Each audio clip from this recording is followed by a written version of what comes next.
Hello, I'm Isaac Hayes III, founder and CEO of Fanbase. Listen to what I'm about to tell you. The window to invest in Fanbase is closing. We've raised over $10.6 million of our $17 million goal. That means there's room for less than 6,370 people to invest in Fanbase for the average amount. The minimum to invest in Fanbase right now is $399. That makes you an owner in Fanbase today. Go to startengine.com/fanbase to invest. Why? Because current social apps have taken advantage of users for far too long, with content suppression, shadow banning, harmful racist content, and no real tools for monetization and equity. Fanbase has over 1.4 million users and counting, allowing anyone to reach all their following and monetize their content from day one. Social media is the new TV, and whoever owns the apps that distribute that content have the opportunity to own potential billion-dollar companies. While big platforms with uncertain futures are failing to serve their users, Fanbase is stepping up to fill the gap. Don't wait until it's too late. Invest now, invest for yourself and your future. Go to startengine.com/fanbase and own the next generation of social media.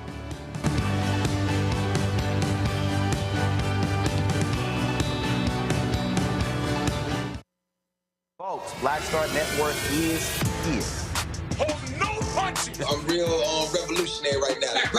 Support this man, Black Media. He makes sure that our stories are told.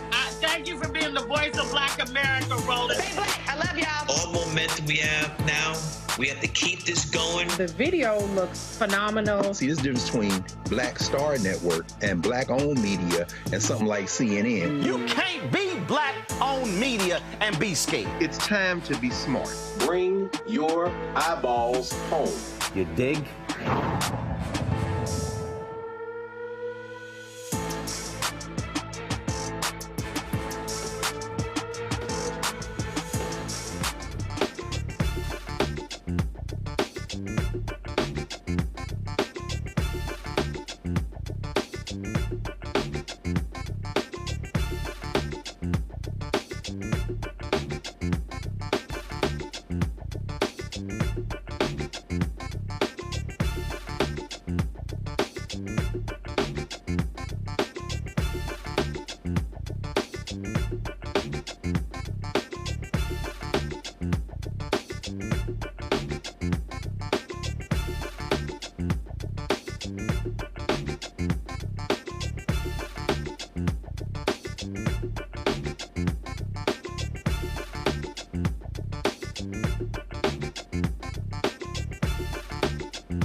Folks, today's Monday, July 14th, 2025, coming up on Roland Martin Unfiltered, streaming live on the Black Star Network.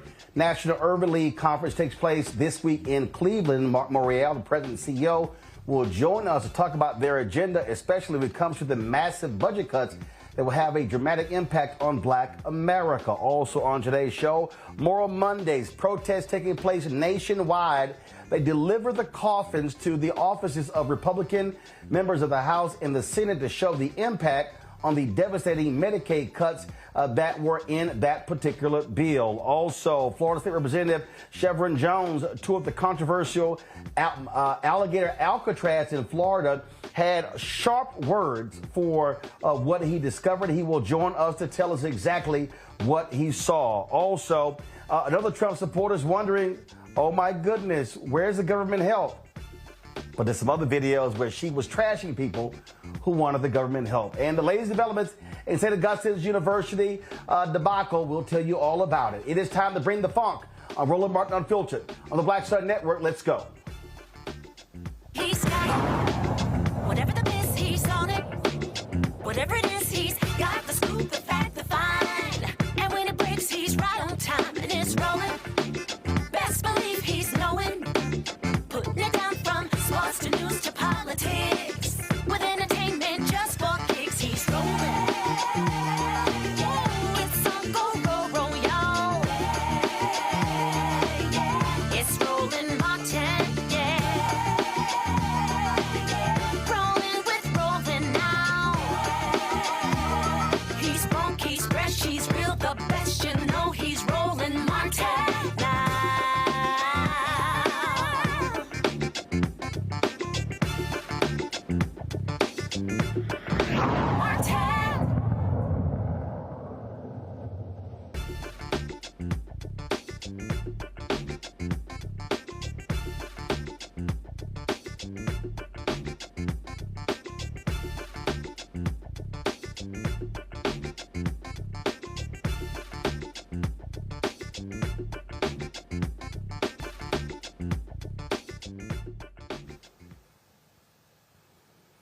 Folks, defend democracy, demand diversity, defeat poverty. That is the slogan of this week's National Urban League Convention, and it is, of course, very timely when you consider the massive budget cuts taking place in the nation's capital regarding the so-called Big Beautiful Bill that critics call the Big Ugly Bill. Of course, National Urban League, which is one of our legacy civil rights organizations, really focused on economic empowerment, understands in terms of the impact of these issues financially on African Americans. They released their State of Black America report that often details the condition of Black America on an annual basis. Marc Morial is the president and CEO of the National Urban League.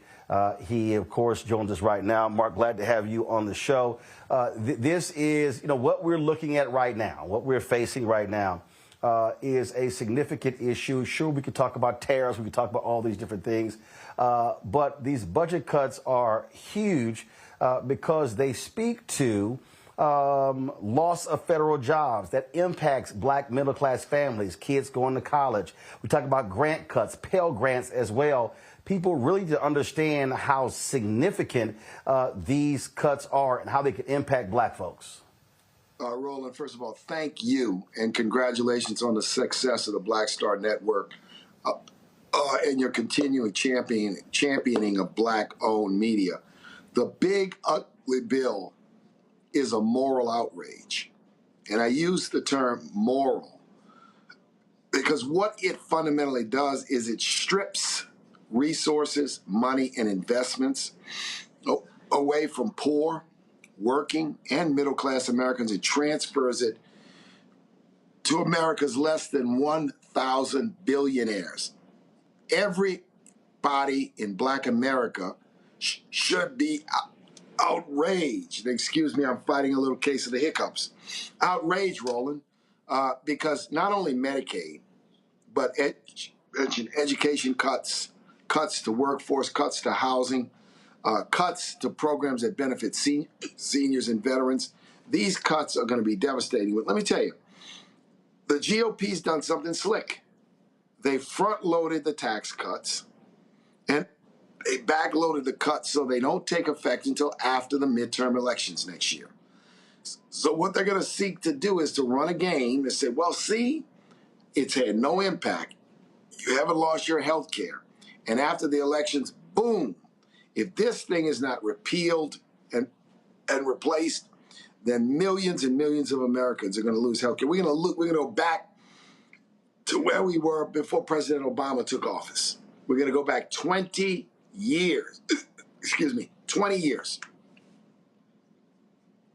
You know, I don't think people, really understand that. I mean, let's go back the first time he was there. Well, one of the things that happened when it came to the tax cuts, they did the same thing. They backloaded the impact. And so the reason they were so desperate to pass, to extend these tax cuts is because they were going to dramatically jump because same thing. They put them on the front end and they exploded on the back end. And people like in 2023 and 24, they were like, yo, what the hell's happening with my taxes? They were blaming Biden-Harris, but no, that was actually the Trump tax bill.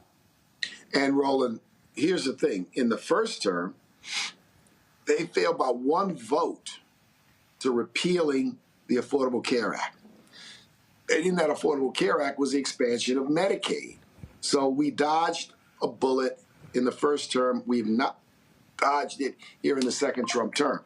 Look, we're in Cleveland for our annual conference, and it's great to be in a city led by a strong young African-American mayor, Justin Bibb, and also a strong urban league here in Cleveland led by Marsha Maccabee. We're going to have 10,000 people here in Cleveland participating in this conference. It's going to be both live and virtual.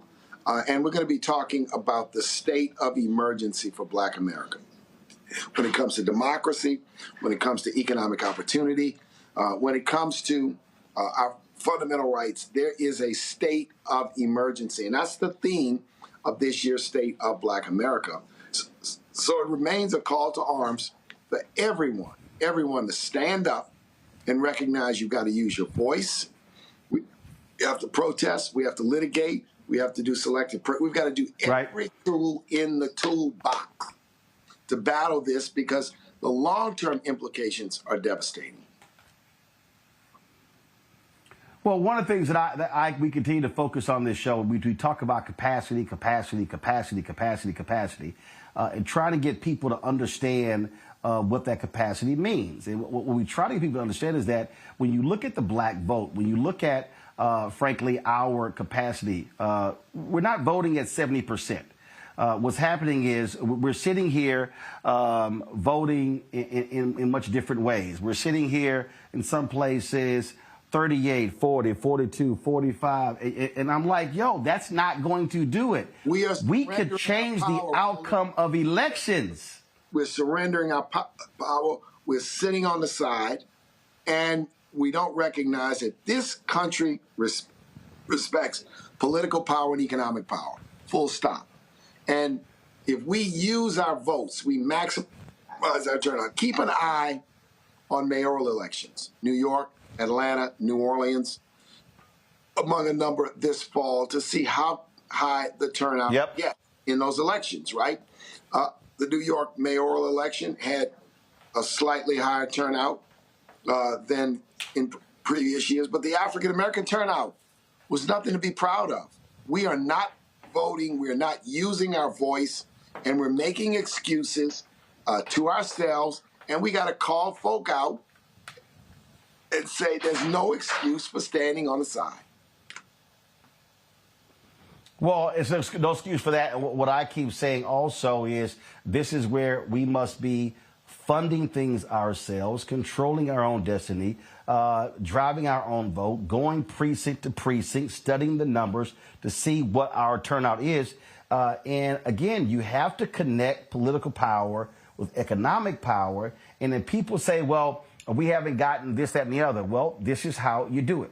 This is, I mean, political. Listen, that's what MAGA did. That's what the right did. If people are mad about the MAGA agenda, guess what? They showed up in big numbers in 2024, and many of us didn't. Look, one of the formulas for Trump's electoral success in both 16 and he almost did it in 20, but we defeated him in 20 and 24. He maximized the turnout in his base. If we maximize turnout in our base, then people will respect our agenda. That's what's important. Look, they can say what they want about Joe Biden. We made progress from the standpoint of elements of our agenda under Joe Biden. We didn't get everything done. Some things were blocked. Some things were thwarted. But, you know, we need 8 to 12 years of a sustained commitment to our agenda. Right. Kind of bend the curve when it comes to wealth, bend the curve when it comes to health, bend the curve when it comes to education, bend the curve in a way that it cannot easily be bent back. Well, I absolutely agree with that. First of all, for people who are not there, how can they watch what's taking place at your convention in Cleveland? Follow us on all social media at Nat Urban League. Follow me at Marc Morial, and then go to NUL.org or NULconference.org, and we'll be streaming. We'll be keeping people updated on all social media channels. So look forward to seeing you again soon, Roland. I appreciate everything you do, man. Keep fighting. All right. Marc Morial, President and CEO of National Urban League. We certainly appreciate it. Thanks a lot. Thank you, Brother Roland. Thank you. All right, folks, got to go to break. We come back more on Roland Martin Unfiltered on the Black Star Network. We're going to talk about, of course, our legacy civil rights organizations. And we're going to talk about what took place today across the country, Moral Mondays, how they use the power of their voices to go to the offices of these Republicans and hold them accountable and say, you voted for this bill, and these are going to be the impacts of the people, your citizens in your district. We're going to show you some of that right here as well on the only daily news show that centers African Americans in this country. Nobody else is doing this in black-owned media. We are right here. You see me rocking the shirt. America needs black journalists, but America also needs a thriving, not surviving, but a thriving black-owned media. Support the work that we do. Join our Bring the Funk fan club. If you want to contribute to our cause, the dollars that you give goes to support this show. Allows us to be able to take this show on the road, to be able to broadcast and live stream events. So your support is critically important. Do so via Cash App. Use the Stripe QR code. You see it right here on the screen. Or go to RolandMartinUnfiltered.com, click the Cash App pay button to contribute. You can also use this QR code for credit cards as well. Checks and money orders, make them payable to Roland Martin Unfiltered. Send them to P.O. Box 57196, Washington, D.C. 20037 7-0196. PayPal is R Martin Unfiltered, Venmo RM Unfiltered, Zelle Roland at RolandSMartin.com, Roland at RolandMartinUnfiltered.com. We'll be right back. This week on A Balanced Life with Dr. Jackie, we're talking faith, family, fatherhood, and the pathway to reentry. Most of us, in some way, shape, form, or fashion, have had someone in our lives, whether it was a grandfather, a father, an uncle, a brother, or a cousin, who has been incarcerated or justice impacted. What does that look like in rebuilding family and relationships? What does it look like for us to be able to have substantive conversations, come to the table, love on each other, while at the same time get it all out in the open so that we can begin a new journey together? You know, the last thing you want is, in the midst of trying to piece your life back together, for home to not be a comfortable place. That's all next on A Balanced Life with Dr. Jackie here on Black Star Network. Hi, I'm Jo Marie Payton, voice of Sugar Mama on Disney's Louder and Prouder Disney Plus, and I'm with Roland Martin on Unfiltered.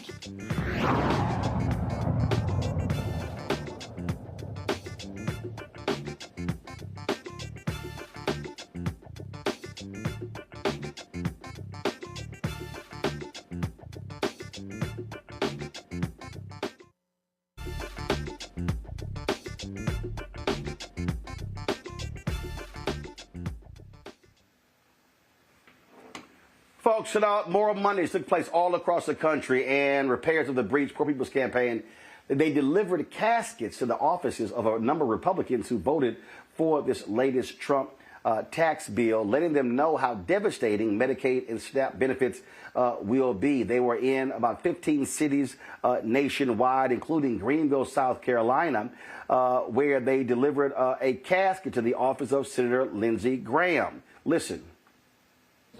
Don't be silent anymore, our sisters. Don't be silent anymore, our sisters. Don't be. Folks, in Memphis, Bishop William Barber and along with hundreds of protesters delivered caskets to the Odell Norton Federal Building there. During the event, they heard from impacted people, and Barber's message was clear: we are not going to stand down.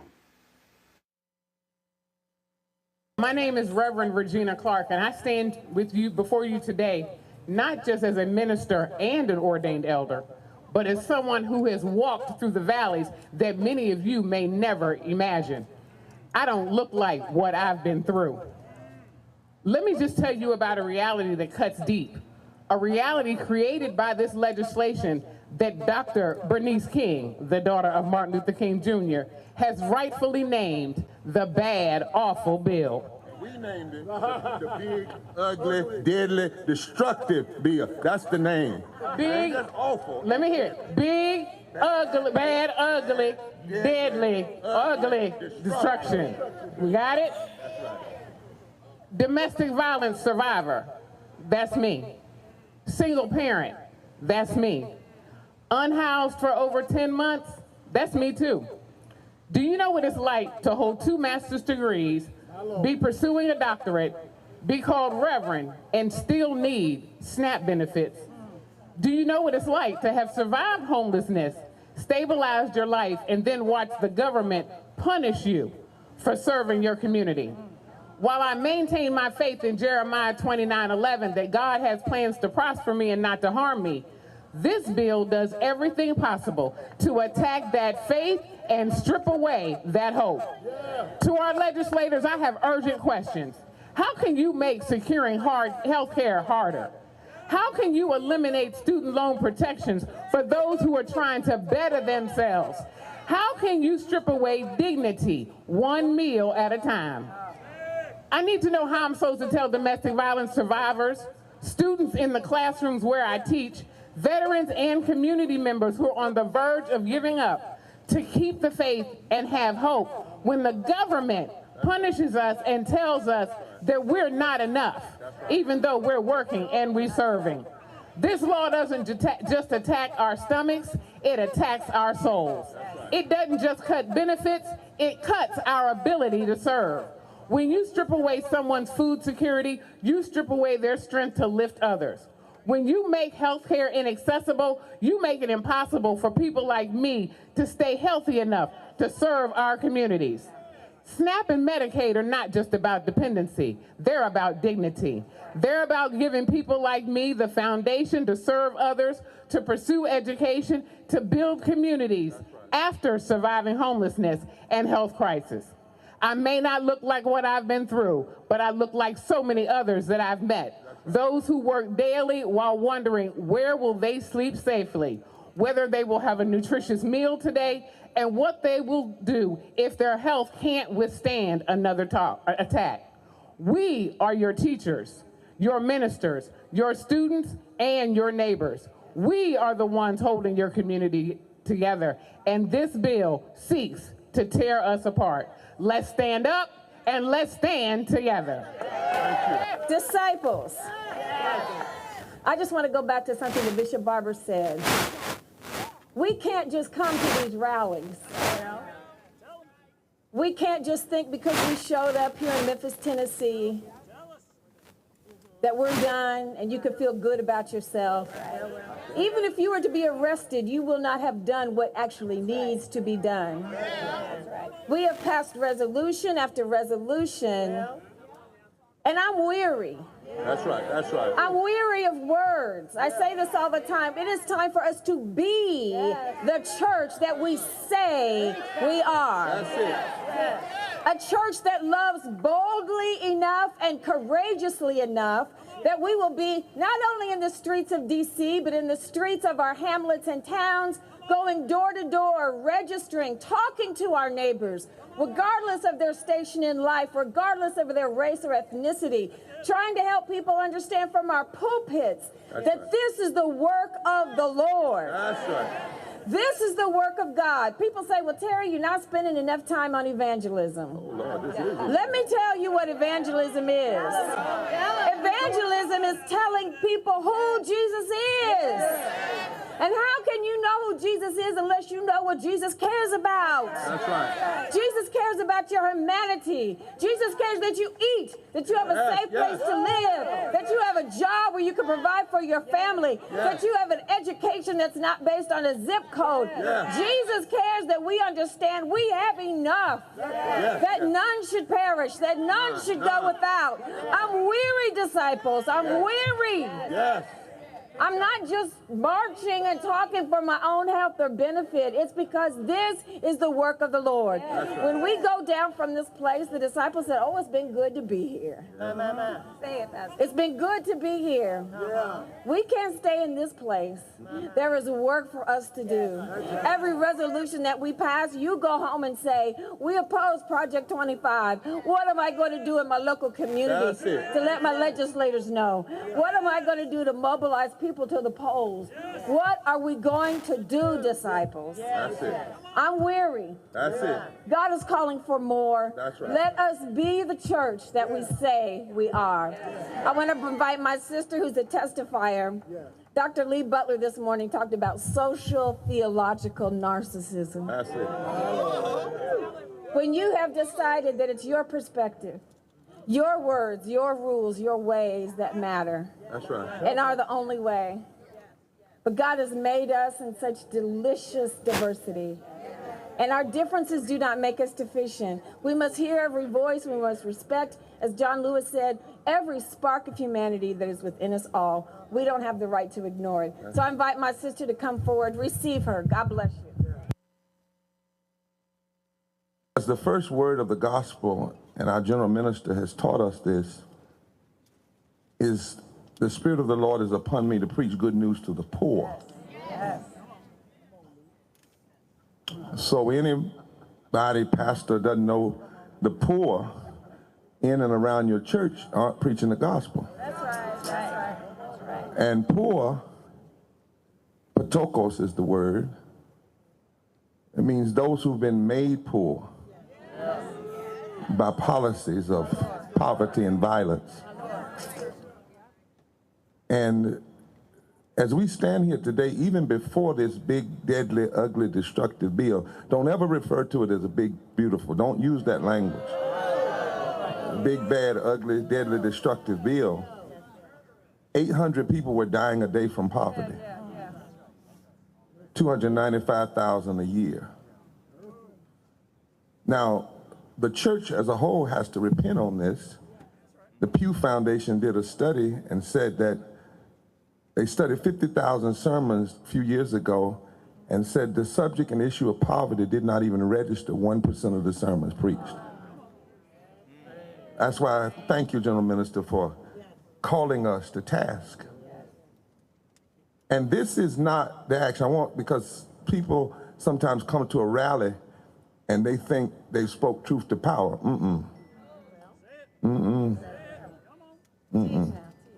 Jim Lawson said the mass rally is for mass education. It's what you do after the rally. So if you come to the rally at General Assembly, but then go home and be quiet and won't march on your senator, won't sit in at your senator's office, then you've got poetry without praxis. Because Jesus said, the word says, be hearers and doers. That's why we've got caskets. This is serious. That's why we're delivering them to Senate offices all over the South, 11 states. Deliberately delivering them, intentionally, putting a face on it. I don't know what their action's going to be when we deliver them today. And we're saying this is not just the only time we're going to do it. Just as Rosa Parks sat down, we've got to sit down, stand up, speak up in this moment. When 57 years ago, when King was here, he said nothing would be more tragic than for us to turn back now. And 57 years ago, he was here on a poor people's campaign. And 57 years later, we've got 140 million poor and low-wage people in this country, 43% of the nation, 51% of our children. And then on top of that, this bill that has put money behind murder. That's what this bill has done. And the Bible says where your heart is, that's where your treasure is. So this bill was passed by the narrowest of margins. 90 million people didn't vote last year. The Congress, as it is now, the House of Representatives, is the way it is because of only 7,000 votes. And this is the largest transfer of wealth from the poor to the rich since chattel slavery. The only thing that might be worse is chattel slavery. This slashing of services is going to cause economic insecurity and preventable deaths. This bill invests $150 billion to hire more mask agents to raid immigrant communities. Somebody say mass education. And all that we do today is going to be sent to you so you can preach and teach and go, right? $150 million given to Homeland Security, and you know mask in the South. The only good person that wore a mask in the South was the Lone Ranger, and he was questionable because of the way he treated Tonto. Mask is Ku Klux Klan. Mask is the Gestapo.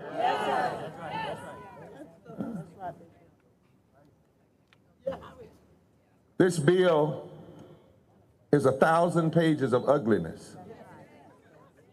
This bill, 10 top ugliest things, General Minister, is death by denial of health care. And this is not Alvin Jackson or Terry Hortons or any of us just coming up with something.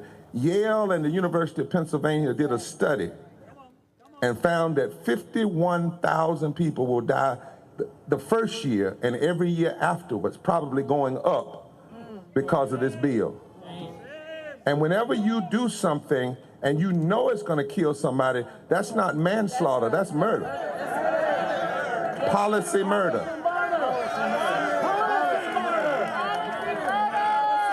And the folk already work, that's a lie about working and fraud. We're talking about disabled people. We're talking about people with diabetes and heart problems. We're talking about children with life diseases and chronic diseases. That's right. This bill will create a hospital apocalypse. More than 700 rural hospitals are already at risk of closing. Already. And 338 are now at risk because of this bill, which means people will lose the golden hour. In other words, the goal of a hospital is you want one at least within an hour. If you have a heart attack, it's called the golden hour. Third, say third. This bill takes food from the mouths of hungry people so it can give more money to the greedy people.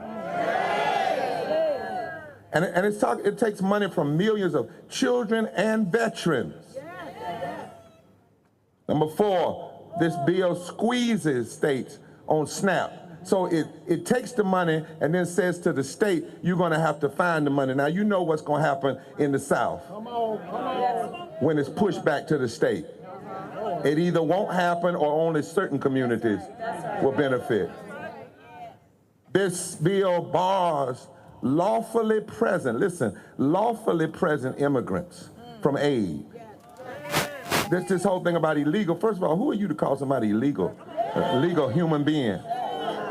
And how do you call somebody illegal for being here when they didn't cross the border? We crossed the border. We stole Texas, we stole Arizona, we stole California, we stole New Mexico.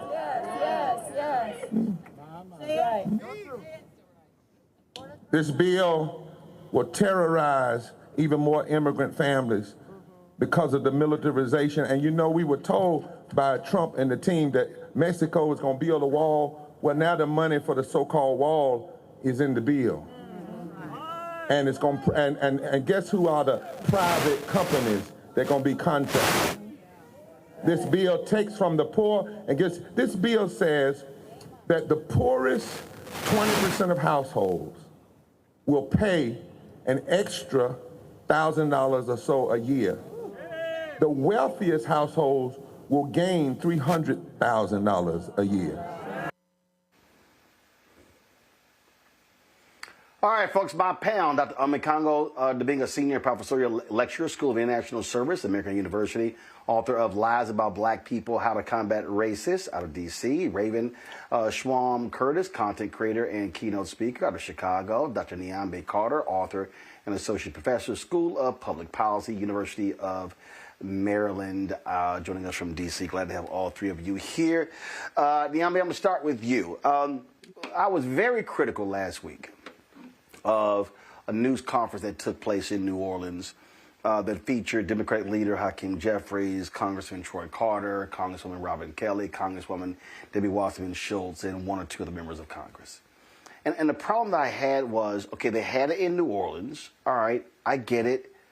But I'm like, take the message to the district of Speaker Mike Johnson. What Bishop Barber is doing in Repairs of the Breach, the Poor People's Campaign, they're taking the fight to the very people who voted against it. This is where you must be hardcore challenging Mike Johnson. You must be in their face, going to their districts, driving media attention there. Because as Marc Morial said, what they've done is they've backloaded this particular bill so the cuts don't take place until after the midterms. Democrats have got to be in the face of voters, their own voters, as well as Republican voters, saying, we're going to tell you every little bitty thing about this bill and how you got screwed. Mm-hmm. Absolutely. And I think this is why there's been consistent criticism of Democrats in leadership like Jeffries, like Schumer, that they're just not ready for the challenge because they don't seem to want to get out there and fight. And this is not going to be something that is won in the halls of Congress. I mean, we can give that up. I mean, today we saw the Supreme Court essentially expand the power of the office of the president. He can dismantle agencies now with no congressional approval. So doing this through the usual channels is not going to work. And one of the things that Moral Mondays taught us, you know, over 10 years ago when the first round started in North Carolina, is that this can't be a one-off. It is consistent, and it has to be all kinds of communities engaged. And right now, given what's happened in Missouri with the tornado, what's happened in Texas with the flooding, I mean, this is a prime time for this Democratic Party to pull itself together and bring in not only their voters, but those people who might have been persuaded by a Trump, or those people who are like, I'm not sure if I'm really a Republican, but I liked his message. Bring those people in, because now they're actually seeing and reaping the whirlwind of what the chaos that this administration has brought thus far. And the fact that they are not thinking that way, the fact that they're not being more proactive, is, I think, one of the things that is consistently infuriating, and why we are seeing some of the upsets like we saw with Mom Donnie in New York. And I think the Democrats, if they don't get it together, they're going to lose in the midterm. And the thing here, Raven, is not what you say, it's how you say it. It's how it is presented. And you have to start from the premise, because right-wing media is not doing it. These folks are not getting the information. Fox News is not talking about it. Conservative talk radio is not talking about it. So what you have to do is go there, force them to cover it, and tell the people, we're going to tell you what's really happening in D.C. and the impact on you here. Absolutely. And I think a big part of this fight as well is social media, right? I mean, my job all day, every day is yapping on the internet about all things education and politics. And unfortunately, what we're seeing per this Media Matters study that came out just a couple of months ago is that the right is winning the media game. They're outspending us. There are more of them and they have bigger followings. So as someone who is part of the progressive ecosystem, everyone in this space that we're sharing tonight, we have a grave responsibility to not only disseminate progressive messaging in the online ecosystem, but also to amplify what people are doing on the grassroots level. And that's what we're really here talking about today. I also think something that really jumped out to me as we were watching those faith leaders talk about why they're gathering in this moment was this verbiage of social theological narcissism.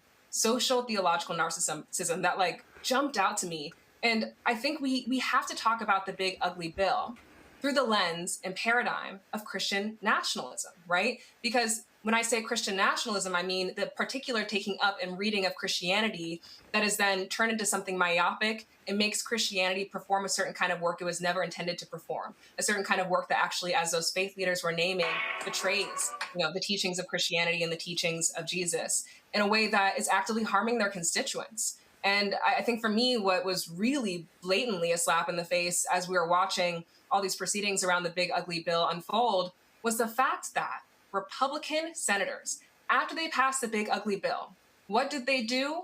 They gathered to pray. After they stripped away your access to Medicaid, to SNAP, to Pell Grants, to critical social safety nets, they prayed. That is such a slap in the face to the American people. It is a slap in the face, particularly to the constituents of these Republican members of Congress who rely heavily on these services, right? Heavily on these services. On average, red states are poorer and sicker. And so I think it's really just an abomination, and we absolutely have a responsibility on the commentary side to amplify the harm that's being caused in real time. And Omekongo, it has to be aggressive. It has to be constant. You must be pounding. I mean, at the end, I'm telling you, you got to be dispatching people across the country. And again, it's how you do it, how you convey the message. And I just think that, too often I'm not seeing enough of them do that. And you have to make the assumption that the people are going to be hurt the most. They're not getting the message in a consistent way, and that's how you must deliver. Say, no, we got it. No, we're going to do that, and then keep that pressure on them and force them to have to answer to it. Like, perfect example, there's a provision in this bill that teachers can't even deduct up to the max they get is up to $300 if they buy their own supplies for the classrooms. Yet somebody can deduct 100% of a private jet. You got to be talking about that. Yeah, you absolutely do. And it's not only the importance of talking about it, but like you said, where you talk about it. I loved your segment last week about Mike Johnson and showing up at his door. What makes no sense to me is, why aren't these Democrats? They should be partnering with Reverend Barber, and everywhere they do a Moral Mondays event, there should be a representative there. The part of this that is really sad is that the Democrats don't have to build a coalition from the ground. They already exist with Moral Mondays, organizations like Indivisible. We can run down the list. And, Obama talked about this apparently last week at a fundraiser about how Democrats need to be tougher in what they're doing. Democrats do not need to reinvent the wheel. They need to get with the people who are leading the movements. And I believe one of your panelists last week, when you were doing the Mike Johnson segment, said, who even saw what Hakeem Jeffries and them did in Louisiana? right? Because where are the press announcements? We're letting the Black Star Network know this is where we're going to be, letting other people know where we're going to be. So it's about toughening up. It's about what you say, but it's also important about where you say it. And they can't just keep going on, the video feed on their congressional page or their senatorial page, or, the random visits to random radio stations. They are not concerted and they are not organized. There are so many. Look at those. Where have they harnessed the No Kings energy? I know that many of them appeared at many of those rallies, but what have they done since then? There's so much energy out there. People are waiting for this. They're hungry for their leadership to represent. And just like Dr. Nyambi was saying, you cannot take these midterms for granted, especially with the election shenanigans that you talked about with your other guests a few weeks ago, and then possibly messing with voting booths and all of these other types of things. If they don't stop taking this stuff for granted, I'm very nervous about 2026 if they don't get it together now. Well, absolutely. And so, we're going to keep reaching people, teaching people, letting them know what's going on. All right, going to go to a quick break. Ooh, y'all, I just love MAGA orange tears. One of the folks in Texas, we need help. But they pulled the receipts. What does she say when other people talk about they needed government help? Wait till I play this video for y'all. You're watching Roland Martin Unfiltered right here on the Black Star Network. On the next Get Wealthy with me, Deborah Owens, America's Wealth Coach, Black women are starting businesses at the fastest rate than any other segment. However, finding the funding to build them is challenging.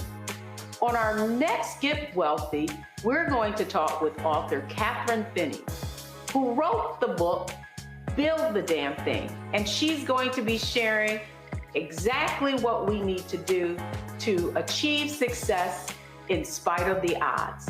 As an entrepreneur of color, it's first, building your personal advisory board. I think that's one of the things that's helped me the most. The personal advisory board are the people who are in the business of you personally, and want to see you succeed. That's right here on Get Wealthy, only on Black Star Network. This week on The Other Side of Change. We're digging into the immigration crisis that's happening here right now. It can impact each and every one of us. We're going to break down the topic of this constitutional crisis that is being led by the Trump administration and what you, as ordinary citizens, can do to speak up and speak out to fight back. This is The Other Side of Change, only on the Black Star Network.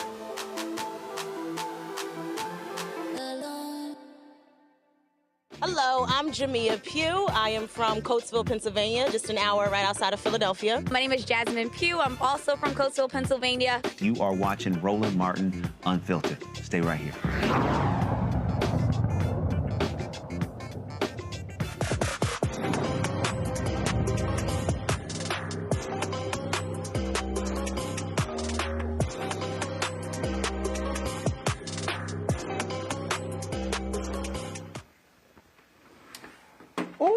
Y'all, I can't get enough of these MAGA people who voted for Trump and now they're begging. This time, a MAGA woman in Texas crying, begging for help after the community devastated by deadly floods. But in this video, you also see the other side of her. For you. You can't be MAGA. I am MAGA and a Christian. And a Christian. This is crazy. I know we're not Kirk County. I know we're not Kerrville. I know we're not San Angelo or San Antonio. But hell, we're human beings. Uh-oh, I think you woke up this morning misinformed. The hate's on the left, not on the MAGA side. What you gonna do, crybaby? With Alligator I'll wear Alligator Alcatraz merch if I want to. And what you gonna do, baby? Help us. Give us what we need. I'm going to tell you FA and FO. We're not going to help out anybody. Y'all been living on food stamps, EBT, Section 8 housing your entire freaking life. And you're not going to do it anymore. If you can work, you're an able-bodied person, go get a job. I'm tired of paying for it. But for God's sakes, Travis County, help us. Have the day you deserve.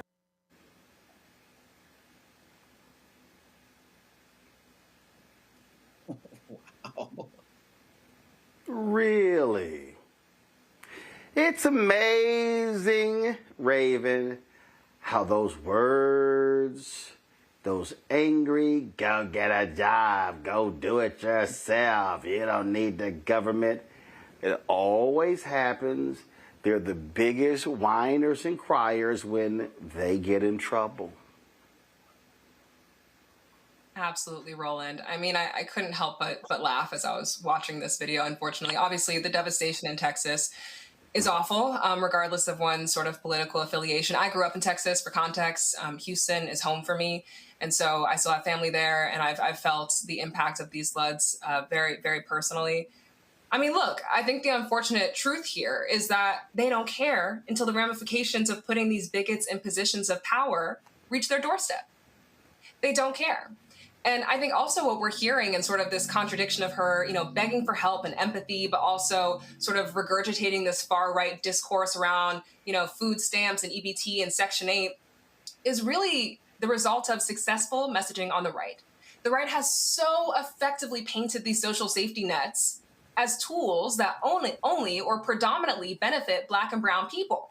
But the truth is, white folks benefit tremendously from these programs. Around 45% of all adult SNAP recipients are white.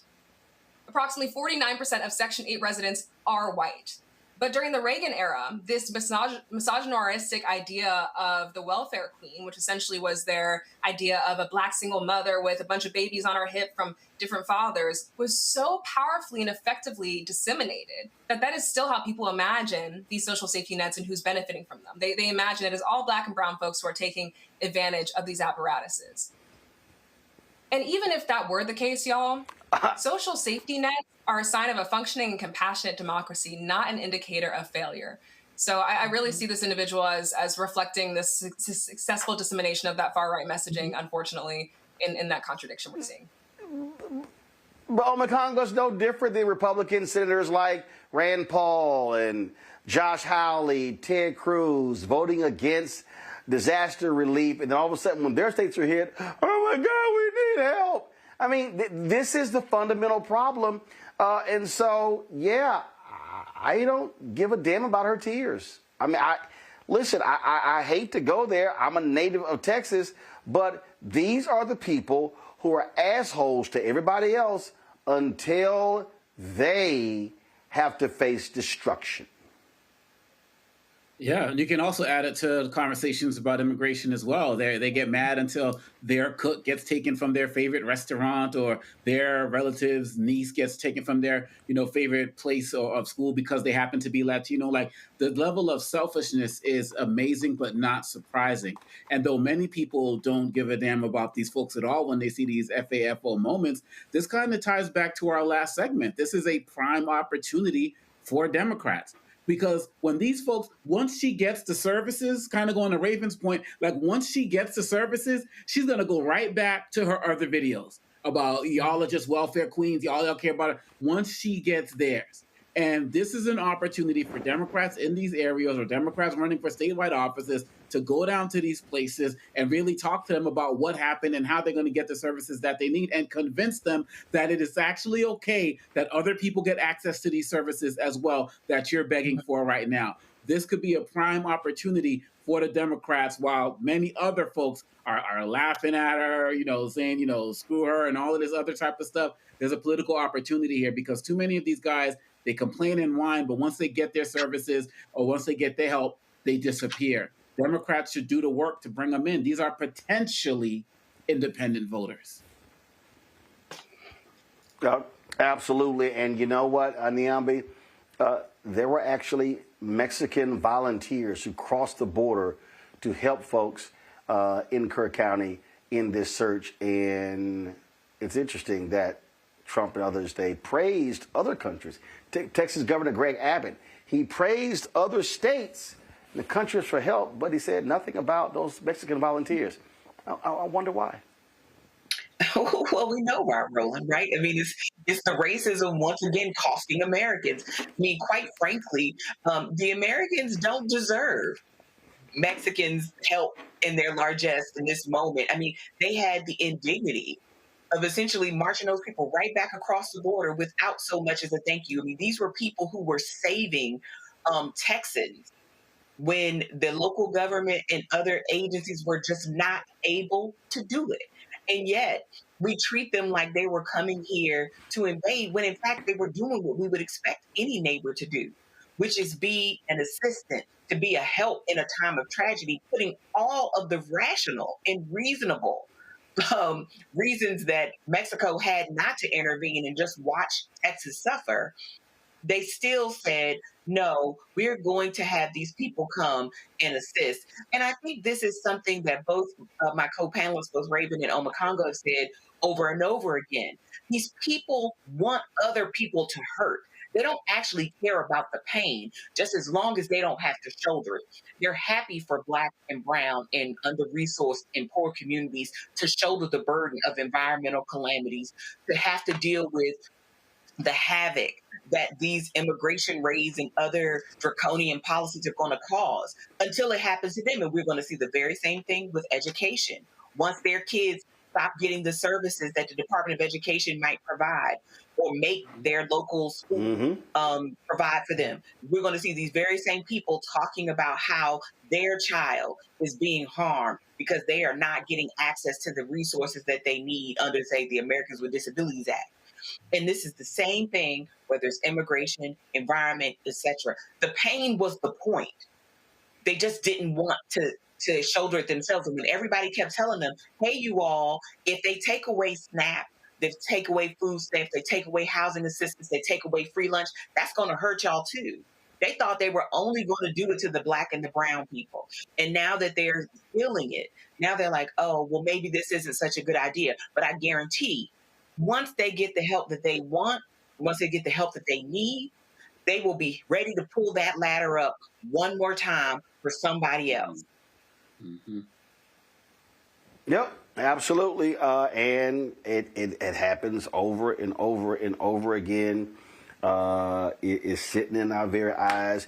And I just sit here and I'm like, y'all, I mean, we can dance around this all we want to, but it's there. And so I just don't understand how people don't see it, don't understand it. And again, the cry is going to continue. And Omekongo, listen, the storms are going to continue, the hurricanes are going to continue. And I can't wait to see these people then say, well, no, y'all voted for this. And then when they say, no, I didn't. Yes, you did. Yes, you did. Yeah. Oh, you weren't paying attention, but you voted for it. That's right. That's right. The chaos is the point. They wanted the chaos. They want destruction. And this is what Trump plays into regularly. And it goes down to the LBJ quotation that we've used all of the time here that Dr. Madison used to say, in summarizing it, he convinced white people to look down on other people. And once he did that, they emptied their pockets for him. Period, bottom line. And whether, Dr. Nyambi's talking about education, we can talk about Medicare. I mean, look at the tax bill and this idea. But I also feel like some of them really are nihilistic, really want everything to burn. They don't want anybody to get ahead, even if it means that they won't get ahead as well. And that's for that, real hardcore base that's riding with him. They can stomach maybe even losing Medicare and all of these different things as long as that brown person doesn't get it too. They can stomach, seeing the Department of Education fold as long as these ICE raids continue. This zero-sum game mentality that so many of them have been raised with is extremely evil. And some will come around. Some will say, this is not what I voted for. This is not America. But really, at the end of the day, as it's been said here already, they voted for it to not happen to them. And once we start getting more of the Reverend Barbers out there who talks about common humanity, finding common ground, and appeal to them from that level, we're not going to get all of them, but we need to just get enough of them to be able to sway some of these votes, because I'm still not convinced that many of us are going to be coming out in this next election either. So again, this is a political opportunity for leadership, but we need to call them out for who these people are and what they're doing. And nobody should have been mad for Hillary Clinton for calling them deplorable, because that's exactly what their actions are. Folks, hold tight 1 second. We come back. We're going to talk about Alligator Alcatraz in Florida. We'll talk with a state representative who actually toured the facility and can share his own perspective on that. You're watching Roland Martin Unfiltered right here on the Black Star Network. Next on the Black Table with me, Greg Carr, we look at one of the most influential and prominent Black Americans of the 20th century. His work literally changed the world. Among other things, he played a major role in creating the United Nations. He was the first African American and first person of color to win the Nobel Peace Prize. And yet today, he is hardly a household name. We're talking, of course, about Ralph J. Bunche. A new book refers to him as the absolutely indispensable man. His lifelong interest and passion in racial justice, specifically in the form of colonialism. And he saw his work as an activist and advocate for the Black community here in the United States as just the other side of the coin of his work trying to roll back European empire in Africa. Author Cal Rostiala will join us to share his incredible story. That's on the next Black Table here on the Black Star Network. Now that Roland Martin is willing to give me the blueprint, hey, Cyrus, I need to go to Tyler Perry and get another blueprint because I need some green money. The only way I can do what I'm doing, I need to make some money. So you'll see me working with Roland. Matter of fact, it's the Roland Martin and Cheryl Underwood show. Well, should it be the Cheryl Underwood show and the Roland Martin show? Well, whatever show it's going to be, it's going to be good.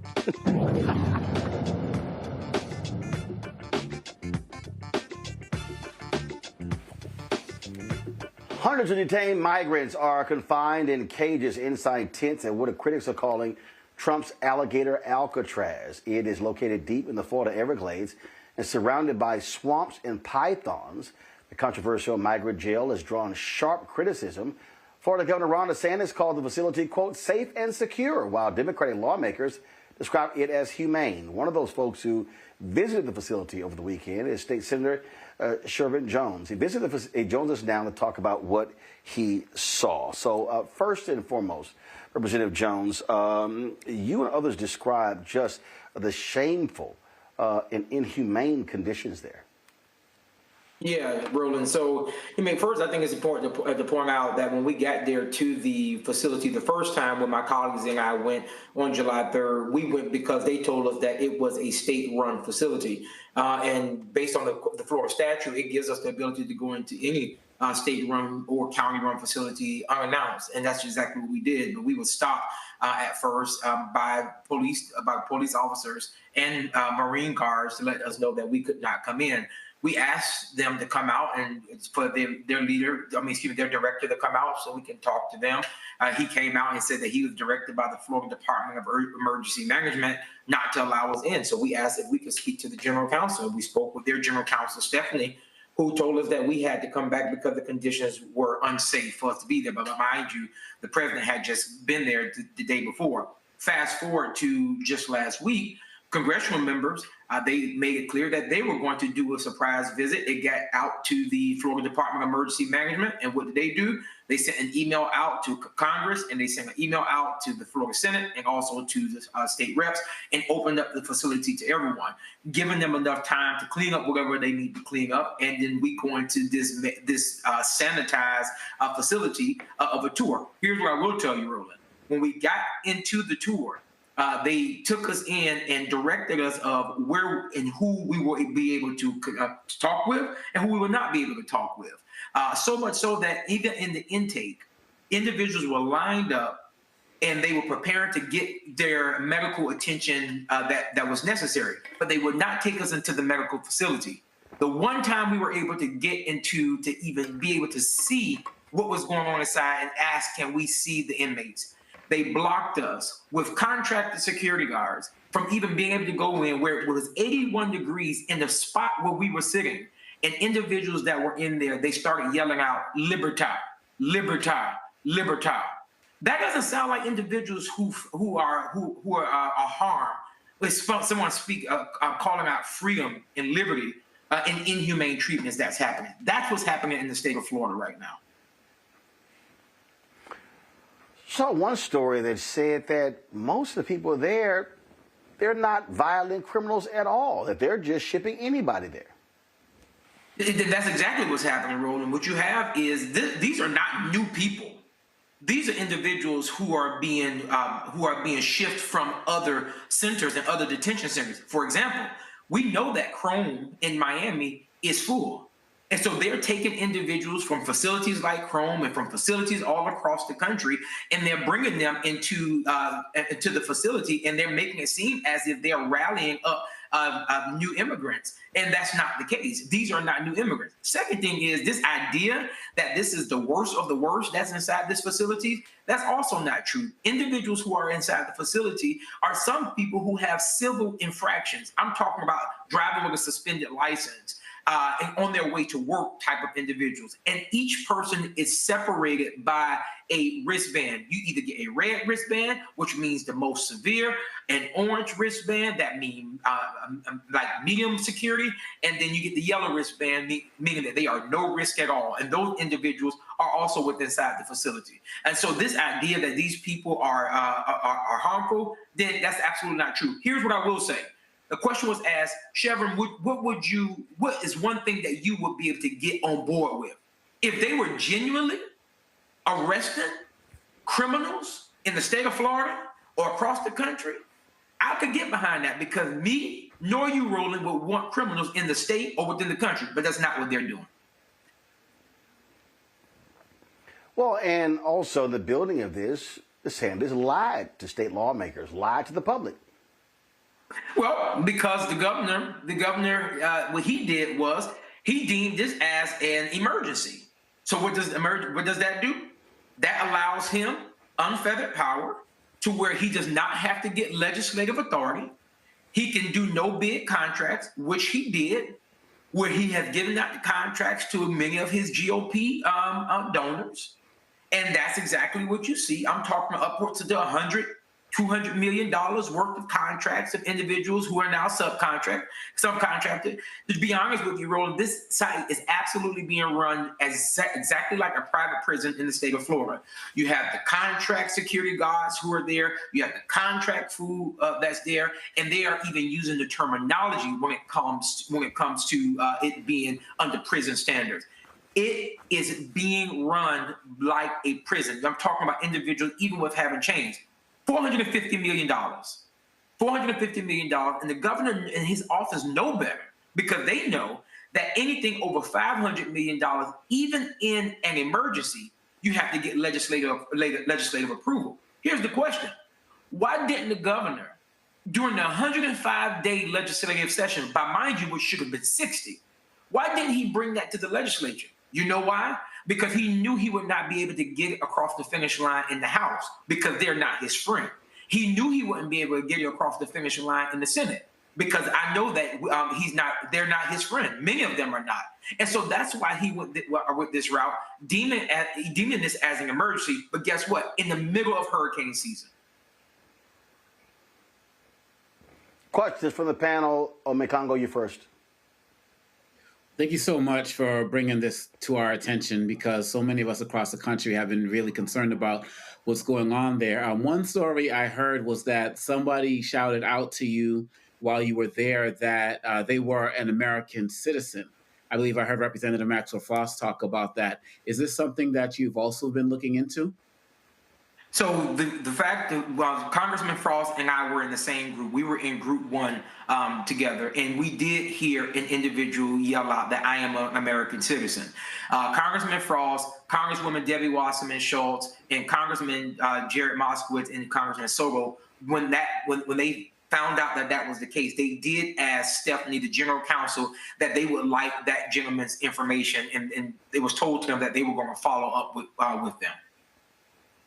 Thank you. Niambi. Thank you, Representative Jones, on this. What do you think the general public needs to know? Because most of us will never see this space. We will never enter this place. What do you think we need to know, not just about the conditions there and how the people are being held, but what do we need to know that we can sort of use politically and otherwise to address this facility, if you will? Yeah. That very I feel that. At first, I need people to understand that this is a litmus test, right? This is an actual litmus test. I mean, because they have already whistleblowed what they want to happen. They want every Republican state to build what's happening in Florida. And I'm gonna be very honest with people, and I hope people are listening, that this is not just for Hispanics. Just know that we have Haitian migrants, we have Jamaican migrants who are Black, who I can guarantee you that this is not where they're going to stop. They're trying to test and see how far they can go. And so if the public, what I want them to understand is that this is not one of those things where we say we need to sit back and not say anything. Oh, hell no, that is not actually how we need to roll. Because the saying that I've heard Roland say before, and I hear people say it all the time, when they come for one, they come for all. This is that instant that we're talking about right now. Thank you. Raven? Yeah, I mean, thank you so much for illuminating these truths and for your eyewitness account. I think my question is really about what you named in terms of being hurricane season, right? My mind kind of goes to Hurricane Milton and the 28,000 incarcerated people who were held in jails and prisons in these mandatory evacuation zones and essentially left to die. So can you speak to us a little bit more about your sense of what happens if there's a hurricane, right, at this internment camp? That's a very good question. And just so you all know that where this is located, I'm gonna walk you all through briefly. You have this site that is in the middle of the Everglades that was owned by Miami-Dade County. Because this was deemed as an emergency, it gave the governor the power to be able to basically seize that property from Miami-Dade County. This property, about 15, 20 years ago, Miami-Dade County was going to build a facility on this site. Environmentalists told Miami-Dade County that it was not a good idea and it was not environmentally safe to be able to do it. Plus, it was built on they were building on tribal land. Now what you see is that 30 miles each way is how far land is. So if a hurricane was to come, they have over 1,000 inmates, detainees, that's in this internment camp. And they would have to be able to figure out how to get to evacuate them. The question was asked while we were there, what is you all's evacuation plan? They said that the evacuation plan that they have is the same evacuation plan that they would use if an emergency was called. But the question is, we've never had a center like this. There's never been a detention center like this. So they don't know what they will do if that would happen. But mind you, currently right now, we have a tropical depression that is on the west coast of Florida that has a 30% chance of formation that's doing what? It's about to head directly for the direction of where the internment camp is at. And so what's next for Florida? Go ahead. Bro, here's what I want to say. That the emergency money, the emergency dollars that the state of Florida is using on this, they're calling it and saying that it can be reimbursed from FEMA, but FEMA has already made it clear that what this would fall under, that the state of Florida does not qualify for it. So here's the only thing that can happen, Roland. We don't go back into committee week until October the 6th. And so by the time October 6th happens, we don't know what will happen with this site. But here's what I do know. They are preparing to open up another one in Jacksonville, which is supposed to be the permanent site. The question is the legislature going to give Governor DeSantis the money to be able to do it? Why? Because they've already spent the emergency money that he would have been allotted to him. All right, then. Representative Shevrin Jones, I surely appreciate it. Thank you so very much, and keep up the fight. Yes, sir. All right, appreciate it. Thanks a lot. All right, folks, edit to a break. We come back more on Roland Martin Unfiltered on the Black Star Network. Support the work that we do. Join our Bring the Funds fan club. The goal is to get 20,000 of our fans contributing on average $50 each a year. As $4 and 19 cents a month, 13 cents a day. You support this show, all the other shows on the Black Star Network, our special live broadcast when we travel. And so, listen, it takes money to make all this happen, so your support is critical. Cash App, you want to give me a Cash App, use a Stripe QR code. You see it right here. Click the Cash App pay button to contribute. Checks and money orders, make them payable to Roland Martin Unfiltered, P.O. Box 57196, Washington, D.C., 2003 7-0196. PayPal is R Martin Unfiltered, Venmo RM Unfiltered, Zelle Roland at RolandSMartin.com, Roland at RolandMartinUnfiltered.com. We'll be right back. This week on The Other Side of Change. We're digging into the immigration crisis that's happening here right now. It can impact each and every one of us. We're going to break down the topic of this constitutional crisis that is being led by the Trump administration and what you, as ordinary citizens, can do to speak up and speak out to fight back. This is The Other Side of Change, only on the Black Star Network.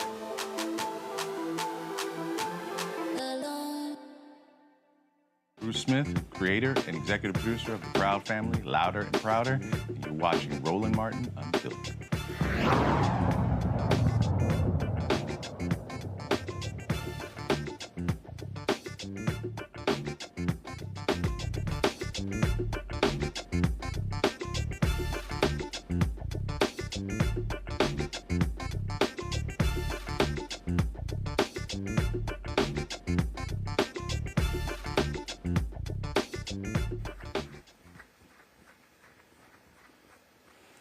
Well, the Supreme Court has allowed Donald Trump to dismantle the Department of Education. They overturned an injunction from a lower court, allowing him to fire thousands of Department of Education workers. Of course, they're being sued by state governments as a result of this, some $6.8 billion in funding.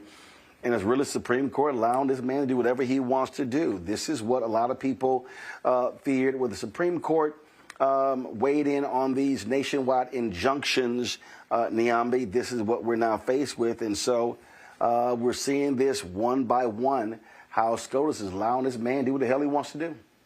Mm-hmm. I mean, we talked about this before here, Roland. I mean, when Ellie Lister was here, when I was last here, and what they're doing is essentially punting on the substance and saying whether this is right on a procedural ground. And I think, of course, on procedural grounds, this is wrong. And it's always telling the fact that when they do these sort of emergency or shadow kind of rulings, that they don't have to sort of publicly proclaim what they voted for and what their rationale is. But I think the dissents have been speaking volumes about this, because what they're doing is essentially setting the stage so that there will be no additional sort of sharing of power to come forward. I mean, I think we always assume there will always be another election, and that next election can undo the damage that is caused here. But Donald Trump told you in 2024, when they was running, we might not have to do any elections again. And I think he sincerely means that. And it seems, at least for the time being, this Supreme Court is allowing him to amass the most power he can so that he can follow through on those kinds of promises. Now, that also means that they're potentially hastening their own demise as an institution.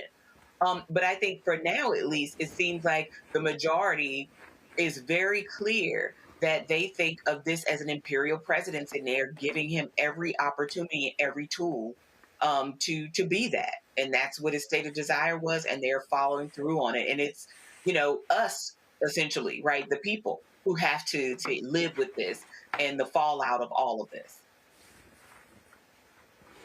Raven, we are constantly trying to explain to people that elections have consequences. Trump was able to appoint 3 Supreme Court justices because, frankly, a lot of people didn't like Hillary Clinton in 2016. That's right, Roland. I mean, what we're seeing is a complete obfuscation of checks and balances. There's a MAGA majority in the Supreme Court, and they are doing its bidding. That's not how it's supposed to work, but that's how it's unfolding. Now, as it pertains to the Department of Education, they told us they were going to dismantle it. I cannot sing this from the mountaintops enough. They literally wrote it out in Project 2025, and I feel like that fell out of the news cycle, but I'm going to bring it back in because we need to continually talk about it.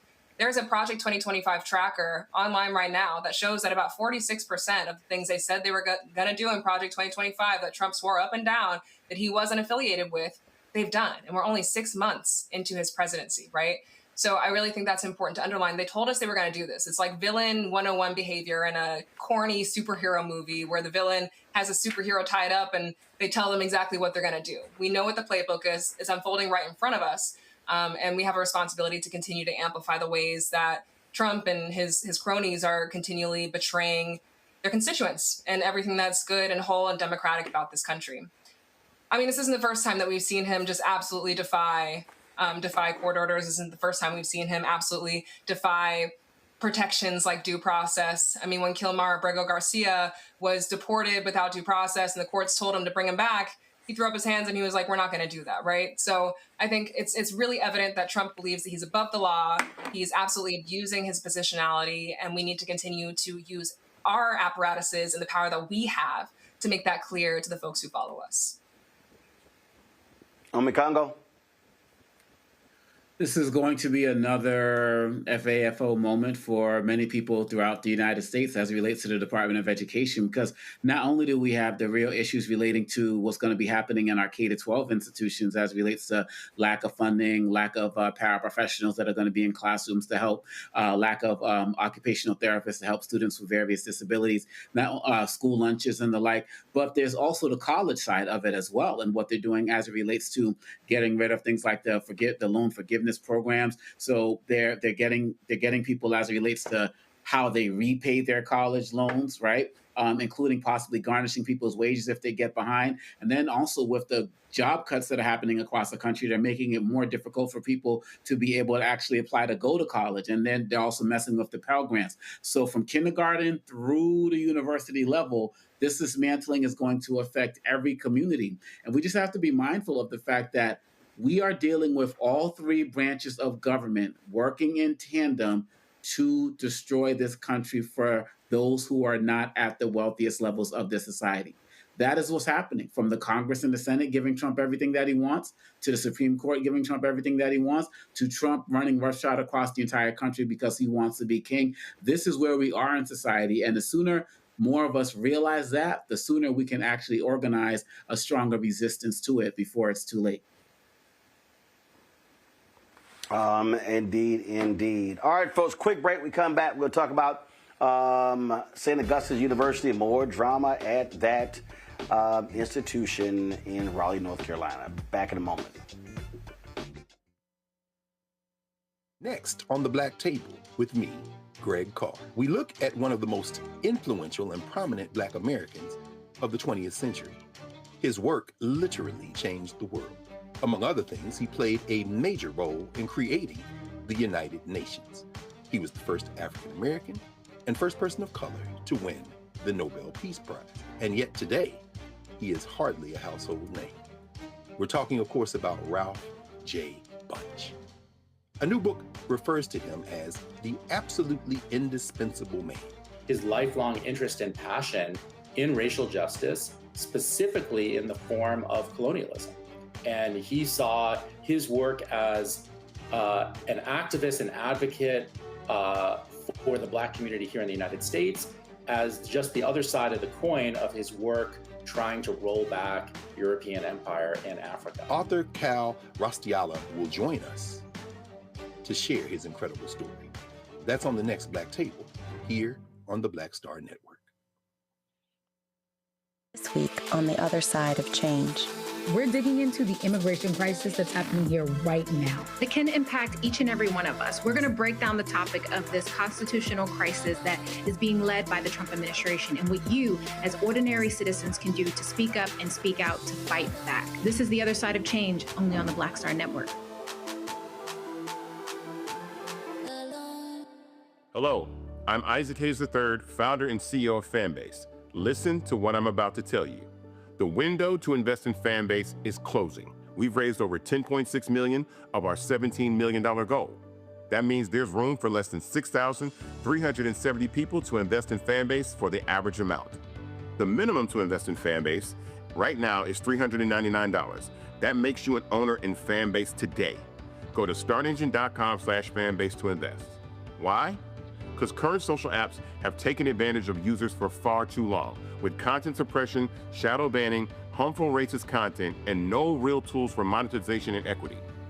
Fanbase has over 1.4 million users and counting, allowing anyone to reach all their following and monetize their content from day one.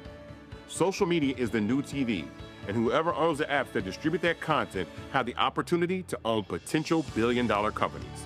While big platforms with uncertain futures are failing to serve their users, Fanbase is stepping up to fill the gap. Don't wait until it's too late.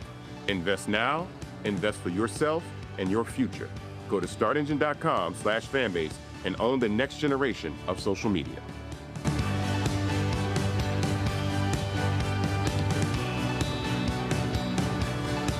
For Farquhar, executive producer of Proud Family. You're watching Roland Martin Unfiltered.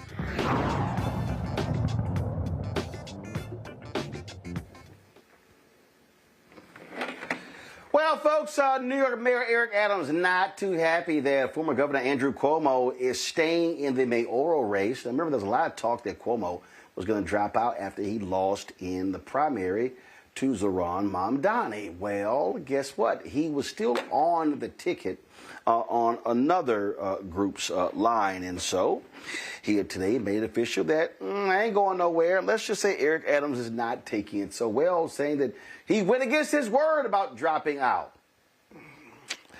A lot of people want Cuomo to drop out, to solidify support around Adams, to stop Mamdani. I think all of this is absolutely hilarious, Raven, because, like, really? Y'all scare that man so much? And here's the deal. They're trying, oh, it's socialist, he's communist. He just actually ran a better campaign. That's right. Yeah, I mean, I couldn't agree more. And I think, Roland, you're spot on. We have a huge problem in the Democratic Party of people not knowing when to sit it down. Let someone else step into leadership that is feeling more resonant with constituents in this moment. That is a huge problem. It's why we had 3 members of Congress, Democratic members of Congress, pass away while in office. Open your hand and let it go. I think in this moment, you know, I'm really thinking about other, like my friends who are running for office, right? Deja Fox, Kat, who's running in the 6th district here in Illinois. I'm thinking of Isaiah Martin. Like, it is so paramount that this space be created for new leadership, new voices, and certainly when the folks who are incumbent have not been serving their constituents in the way that they should be. Mm-hmm. I mean, the thing in Niambi that go ahead. No, I'm sorry. I said, just to echo what Ray said, I think we've seen this so many times where we have these legacy leaders and we know why they're there, right? Seniority is how the body works or typically works in many cases, whether in the state or federal level. But these folks stay and stay and stay. And the longer it seems that they stay, the more out of touch that they get. And not on every issue and not on everything. And it's not to suggest that there is nothing to offer here, but clearly in the case of New York, right? Not only did Mamdani run a better campaign, but he was speaking to New Yorkers about the things that actually matter to them. They don't want just to fight against rats. People need somewhere to live. People are being displaced all around that city. And he actually had a message that people want to hear. So whether you can call him a socialist or not, that's not a dirty word. We treat it like it is. It's not. What he's saying is what the people of New York want to hear right now. And all that Adams and Cuomo care about is power. And so they're going to probably end up splitting the vote. And that's why Eric Adams is upset, not because he thinks it's time for him to step aside or he has a better message. Well, I guess for me, I just sort of laugh at all of this and I see the people being, you know, really upset and all sort of stuff. Like, here's a perfect example. This was a video. First of all, let's do this here, okay? So give me 1 second. So Cuomo, I'm going to play a couple of videos, so give me 1 second. So Cuomo dropped a video explaining why he was staying in the race. And so let me go ahead and just play this right now and get your thoughts on it. Here we go. Hello, I'm Andrew. And unless you've been living under a rock, you probably know that the Democratic primary did not go the way I had hoped. To the 440,000 New Yorkers who voted for me, a sincere thank you. Thank you for believing in me, in my agenda, and in my experience. And I am truly sorry that I let you down. But as my grandfather used to say, when you get knocked down, learn the lesson and pick yourself back up and get in the game. And that is what I'm going to do. The fight to save our city isn't over. Only 13% of New Yorkers voted in the June primary. The general election is in November, and I am in it to win it. My opponent, Mr. Mamdani, offers slick slogans, but no real solutions. We need a city with lower rent, safer streets, where buying your first home is once again possible, where childcare won't bankrupt you. That's the New York City we know. That's the one that is still possible. You haven't given up on it. And you deserve a mayor with the experience and ideas to make it happen again. And the guts to take on anyone who stands in the way.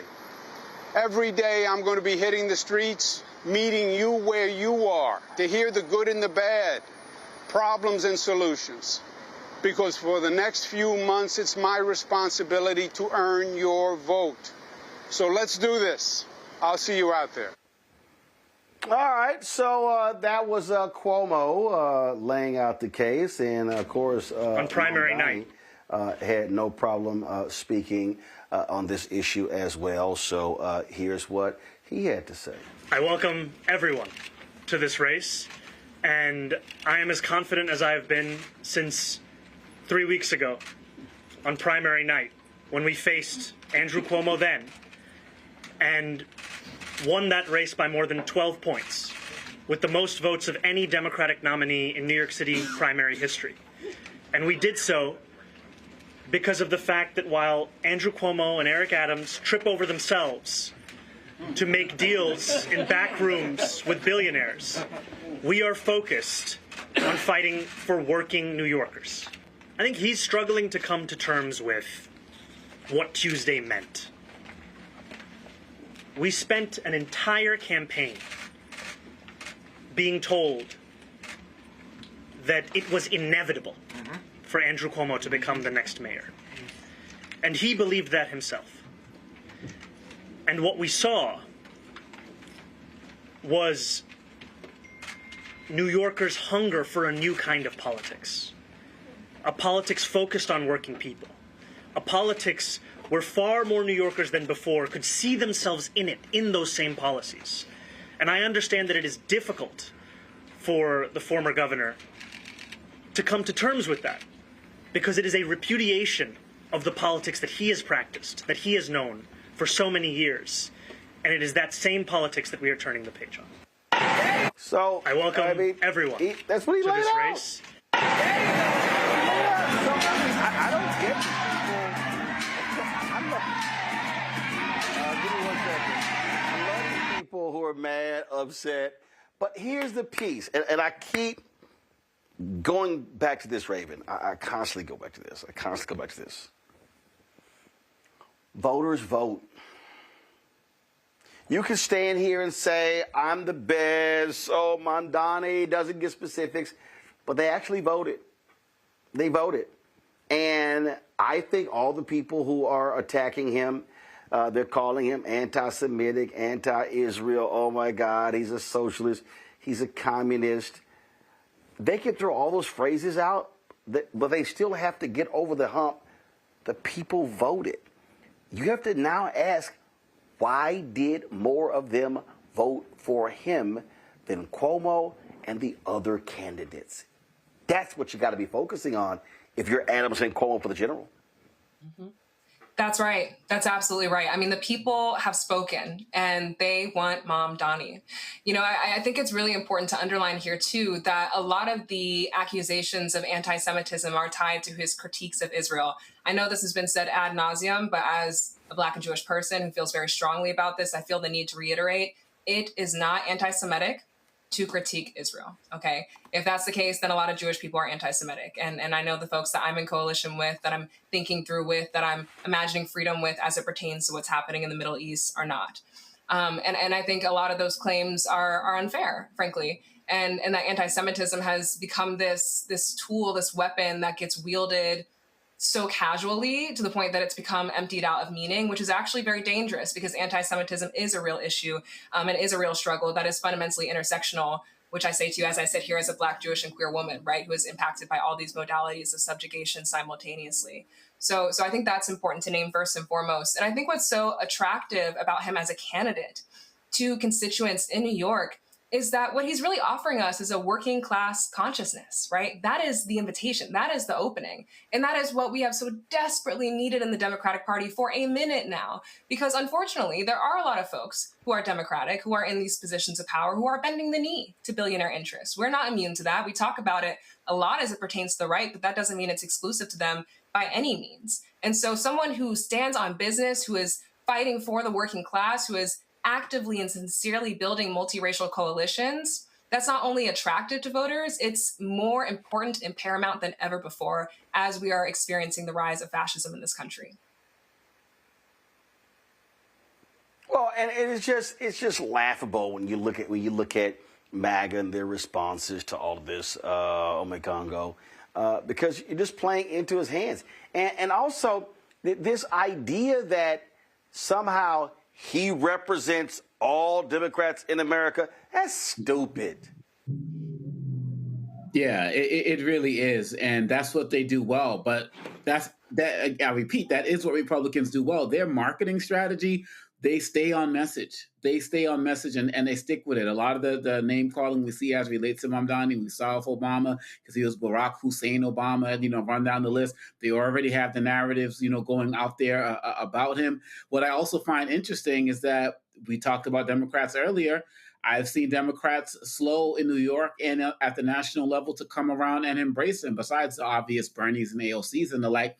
Hakeem Jeffries said he's looking forward to meeting him. But other people in New York, like Tom Suozzi, are like, hey, he's a Democratic socialist, but I'm a Democratic capitalist. And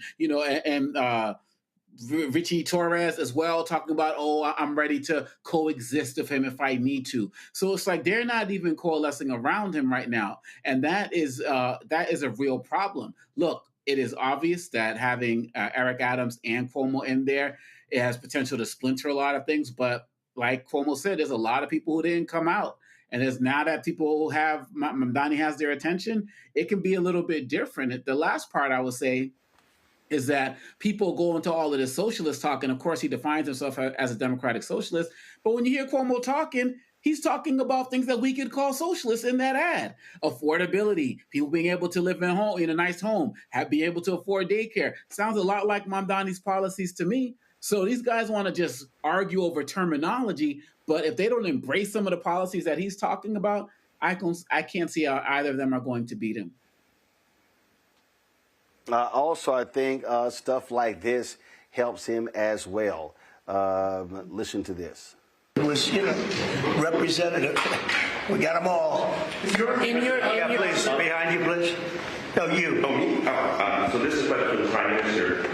The likely next mayor of New York City, Zoran Mamdani, a Democratic socialist, and a vocal critic of Israel and of yourself, and has said he would arrest you if you came to New York City if he was mayor. Is that something you take seriously, or are you concerned about that? Do you have a response to that? No, I'm not concerned about that. I'll get him out. Look, there's enough craziness in the world, but I guess it never ends. I mean, you have this is folly, and it's silly in many ways because it's just not serious. But what is serious is the question I was asked before. After October 7th, people said the Palestinians had a state, Hamas state in Gaza, and look what they did with it.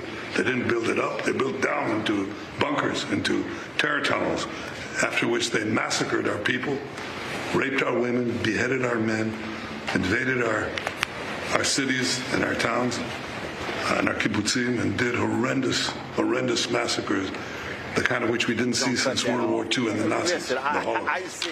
Listen, I see him as saying, all right, I'm going to give as good as I can get. Like, you'll give it to me, I'm going to give it back. That's how I see it. Niambi? But I think this is, again, what people are so turned off by, and why a Mamdani comes to the fore and is attractive. Because people are sick of this sort of lack of nuance. Because while we can talk about October 7th and that it was horrendous, the response to October 7th has been, I think, by most charitable definitions, outsized and inhumane, downright inhumane. And so I think this sort of sitting here as if this is about the state of Israel and about Jewish people is insincere, and it skirts the larger issue around Palestinian people's humanity that has been at the core of this whole time. And while some communities might take heart in the folks sitting around that table decrying anti-Semitism, remember, these are the same people that cozied up to folks a few years ago in Charlottesville who said, Jews will not replace us. These are the very same people who you think are going to defend Jewish people. This has been a political tool, both by Benjamin Netanyahu and by this administration. Unfortunately, I think, again, the Democrats didn't have a strong enough message here. And that is part of the reason why they lost. And yet you saw Donald Trump and those folks around that table mentioning nothing about the human rights of the Palestinian people, sort of mentioning nothing about the fact that you have children starving, that you've had aid workers and journalists who were just trying to provide assistance and cover this tragedy being murdered. Nothing mentioned there. So this is, I think, at par for the course, and why this politics is probably going to inspire more folks like Mamdani and others around this country, because people are sick of this. Well, they are, and so we'll see what happens. So Cuomo's saying he's staying in. Adams is like, oh my God, how dare you? Adams is scared he's going to lose. As you said it, Nyambe, they think that those two are going to split the vote, and then we'll see what happens. So, all right, folks, quick break. We come back. Let's talk about the drama at St. Augustine's University back in a moment.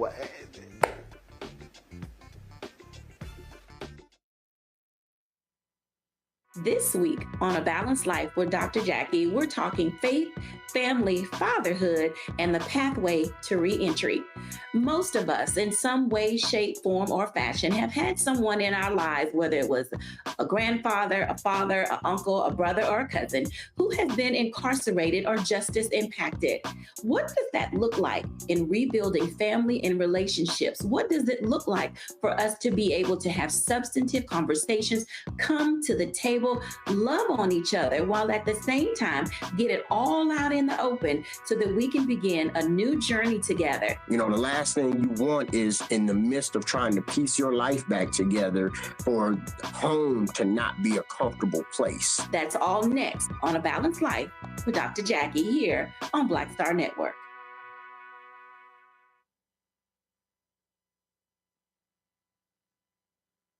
I am Tommy Davidson. I play Oscar on Proud Family, Louder and Prouder. Right now, I'm rolling with Roland Martin, unfiltered, uncut, unplugged, and undamn believable.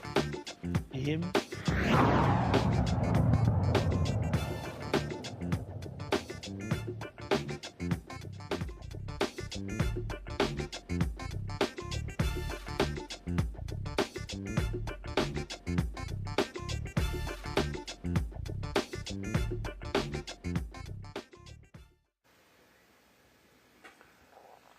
Well, folks, in North Carolina, HBCU St. Augustine University, their latest attempt to keep its accreditation has failed. An appeals committee upheld the Southern Association of Colleges and Schools Commission on college's decision to remove its status as an accredited university. But despite this decision, St. Augustine's University said that classes will begin in the fall and it will keep its accredited status. In a news release issued Monday, St. Augustine's University announced its intention to file a court injunction to prevent any interruptions that could hinder the completion of degrees for new and returning students, thereby ensuring the university's accreditation. As of now, the university's website does not list an academic calendar for when fall 2025 classes will begin. We reached out to the university, but our email went unanswered like it has for the last several months. We've been trying to get the interim president, Marcus Burgess, and the Board of Trustees Chair, Brian Boulware, on this show for months. They've declined every single one of our invitations. Let's see here. Nyambe, I want to start with you. Look, you've been a university professor. Let's just be real clear. No accreditation means students can't get financial aid. That's what it boils down to. We know what happened with other universities. And the bottom line is this university has had massive financial problems, and this board can try to run away from it, but it's happened on their watch. And people, frankly, get sick and tired of being sick and tired. And this board is simply they cannot do the job. And so it's no shock that the accreditation got denied because of the sheer incompetence of leadership that's destroyed this university. And it's so unfortunate, right? I mean, this university's been around since 1867. I have family members who've gone to this university. But not only can students not get their financial aid, we have to think about what it also means to go to an unaccredited university, because it's not just about the financial soundness of the institution. It's also about the academic quality of the institution, about the types of infrastructure they have, like labs and libraries, all of that kind of stuff that goes into making a full university. The qualifications of the faculty even are part of this appraisal. And so, financial mismanagement doesn't always look like theft. And I think that's something that many people don't always understand. And this university, unfortunately, has seen a tragic dip in enrollment that has devastated its finances. Most of its students are on some form of financial aid. So if this accreditation goes away, this institution will falter and will go the way of a St. Paul's and so many other institutions that we've seen that have unfortunately no longer with us. And that will be a tragic end. But I think there also has to be, and you mentioned this a moment ago, Roland, a real reckoning with how these institutions run. And sometimes they can be very incestuous, and that's not always a good thing. And it's not to suggest that they don't have professionals who come out of this place that are worthwhile or anything like that. I'm not suggesting that. But sometimes what you do need is people who have expertise from outside, who can actually bring that to the institution to figure out ways that you can modernize. I mean, I think some of their curriculum could potentially be interesting. They're one of the only schools with film into production as a major. And I think that could be something to capitalize on, especially with the film industry in the state of North Carolina, like in Wilmington. But you also have to be really innovative if you want to continue to draw students to that campus. Unfortunately, resources are going to be and have been a perpetual issue for this institution, like so many others. But I think, like a lot of institutions, they have been slow to adopt online learning. They've been slow to adopt certificates and other kinds of income generating programs that can really be the difference maker in those kinds of institutions. Because when you look at peer institutions like North Carolina A&T, Winston-Salem State, North Carolina Central, they're thriving. So it's not just about being an HBCU. There's something else going on. And I think St. Aug needs to do some real inventory. Well, it's going to be a little hard to do inventory when you ain't going to have a university in the Congo. And let's be real clear. If you are a college professor, I'm not trying to go somewhere where I can't get paid. Yeah. Yeah, that's very real. I'm sitting here thinking that, who would do that, on my campus up at American University. Like, if we went through any of these particular issues, professors would be trying to get out the door as quickly as possible, and students would be trying to find new spaces as quickly as possible. And, my heart definitely goes out to what the professors are going to be dealing with, but the students first and foremost, because it also ties back to our last section on talking about the Department of Education, because it's already hard enough for so many of us to get into college. And as Nyambi was saying, many who are there are already on financial aid. That's going to be harder to get. And the Department of Education is not going to give this university any support in any way, shape, or form. So I honestly cannot see how it's going to open its doors. It hasn't even announced return dates for students. Like, what are parents supposed to do? If I was a parent, I wouldn't be sending my child there in any way, shape, or form. I wouldn't be sending them back if they were upperclassmen. You just can't risk it. I think a lot of students would be safer off dealing with a community college within their neighborhoods until they figure out where they're going to go later with the whole transcripts and the like, because to send them back there to a place where their courses and degrees could absolutely be worthless in this day and age, where it's already harder to get that education, I can't see it happening. I can't. And the fact that they won't come and answer questions because they know they're going to get the real from you, Roland, it also says a lot to who they are. Oh, absolutely. And Raven, let's be perfectly clear. One of the biggest problems that they have is this board does not have anyone over them. So it's a self-dealing board. You can't get rid of the board. And again, for a board member to leave or for a new chair to be voted upon, well, the existing board does that. Anybody with half a brain can sit here and say, this board is incapable of leading this university out of the abyss. Okay, the lawsuits being filed against them, the different decisions, just the back and forth. This is an utter shame, and it's a sham. And we got to call it for what it is. And they can be all pissed off if they want to, but this university does not have to be in the condition that it is in. This is neglect by individuals who are in leadership. This is not all outside forces happen, because COVID money saved a lot of a lot of HBCUs put them on a good footing. They were able to build from that. How in the hell do you go from that to losing accreditation but to shut your doors? I'm sorry. There's nothing these people can say that makes any sense to me whatsoever. And yeah, they don't want to be truthful. They don't want to actually come out and talk about it because they don't want to have to give answers that can be scrutinized, verified, and fact-checked. I think you're absolutely right, Roland. And as you've named and my co-panelists have named, it's a shame. It's just a shame. I mean, these spaces, HBCUs, are sacred and have to be protected both from bad actors within and bad actors outside of these institutions. And unfortunately, this is a bad actors within type of situation. I mean, I think something I've also been contemplating a lot as it pertains to this particular unfolding is the fact that the university is sitting on $198 million worth of land.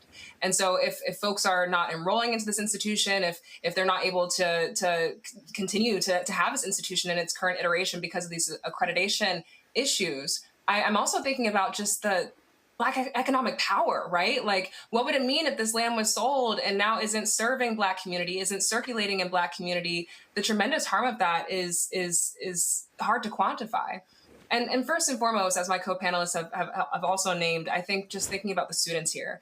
You know, I was that college student that was on Pell Grants and working 2 and 3 jobs to get through college. And really, it was assistance and programs and scholarships that made it possible for me to get my degree. I cannot imagine being a year into college or 2 years into college or 3 years into college or right at the tail end and having that dream that I've been working so hard for ripped away from me. So my heart really goes out to the students. It wasn't so long ago that I was also in college myself. And I really just hope that at the very least, those students are able to get the qualifications and the degrees that they've worked so hard for. Well, some people believe that there is sabotage going on in order to get their hands on that very land. So we'll see what happens next. Real quick, a Black family from Alabama is seeking judicial intervention to compel the Homewood, Alabama Police Department to release the body cam footage of the fatal shooting of 18-year-old Jabari Peoples. He was shot on June 23rd. According to reports, a uniformed police officer approached Jabari's vehicle and said he smelled marijuana. The officer ordered Jabari and his girlfriend to exit the car. Authorities claim a handgun was visible in the driver's side door and that Jabari allegedly reached for the gun. However, Jabari's girlfriend disputes this account. The Peoples family maintains that Jabari was unarmed and is calling for complete transparency in this investigation. The court hearing is scheduled for August 4th.